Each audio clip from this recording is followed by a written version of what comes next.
I just left the area. I mean, I was like freaking out. I was like, I could have been involved I there. think it's very important that people understand it was a very isolated event. And my apologies to the people that came here to have a good time. These gangbangers who are lawless, and that's not going to be tolerated for the rest of this weekend or any Memorial Days moving forward.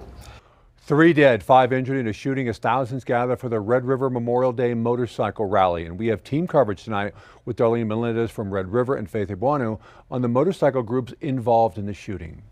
Well, that deadly attack coming as thousands converge on the town of Red River for the holiday weekend. And now it's the starting point for an ongoing multi-agency investigation. 3 people are facing charges. 30-year-old Jacob Castillo from Rio Rancho is charged with murder in the shooting. Police say he's a member of the Water Dog motorcycle gang. Also facing charges, 2 people injured in the shooting, both members of the Bandidos, according to investigators, and facing unrelated charges. Officials also tell us on Friday, members of the Water Dogs and Bandidos had a fight over a picture taken with members of another gang in Albuquerque. Police say that's what caused the gunfire. It's not the first time the Bandidos have been a concern in Red River.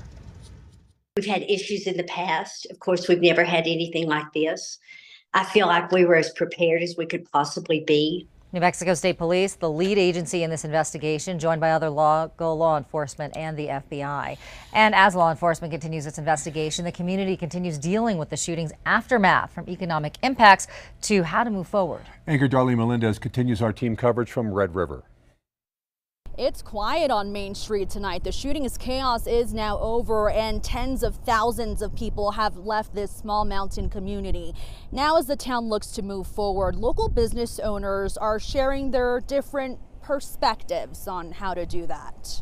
On the recommendation of state police and our local law enforcement, we are encouraging our businesses to not be open. That was Red River's Mayor Linda Calhoun speaking in a press conference Sunday, the day after the deadly shooting during the 41st annual Red River motorcycle rally. Since then, a lot of reaction from locals, especially business owners on Main Street. They were finally able to reopen Monday. This one is still closed because it's in the immediate crime scene area. A different owner sharing off camera that retail business actually goes to vendors in town only for the weekend and not local stores. But that's not why they hope the rally ends. They say it's the potential dangers that the biker gang rivalry brings, all proven by Saturday's deadly shooting. Started with words initially, then turned into a fight, which then turned to shots fired. Bars like Motherlode Saloon were immediately told to stop serving alcohol. This bar's owner refused to speak on camera, but simply said this: "We run a tight ship."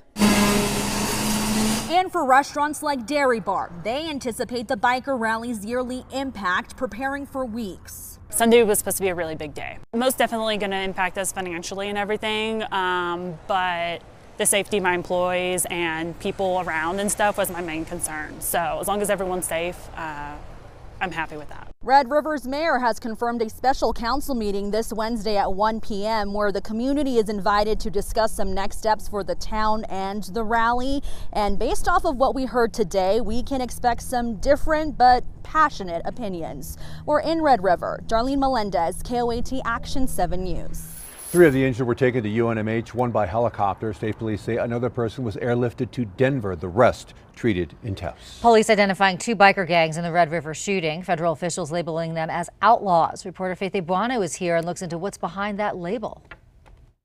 One law enforcement expert tells me not all motorcycle groups are the same. Many are just about having fun, but others are linked to other activities, earning them the label outlaw. A shootout at Red River's 41st motorcycle rally. Investigators say the 3 dead and 5 injured share one thing in common. All 8 individuals have been identified as outlaw motorcycle gang members. The violence, he says, between rival gangs. 2 to be exact, the Bandidos, and the second one is a group called the Water Dogs. The Department of Justice classifies some groups as outlaw motorcycle gangs, saying members use the motorcycle clubs as pathways for criminal activity, including violent crime, weapons, and drug trafficking. I just think when you say the word gang, there's a natural tendency to think of individuals that are involved in criminal enterprise. Law enforcement expert Paul Zeich says even within so-called outlaw groups, that's not always the case. There's some people in those gangs, so to speak,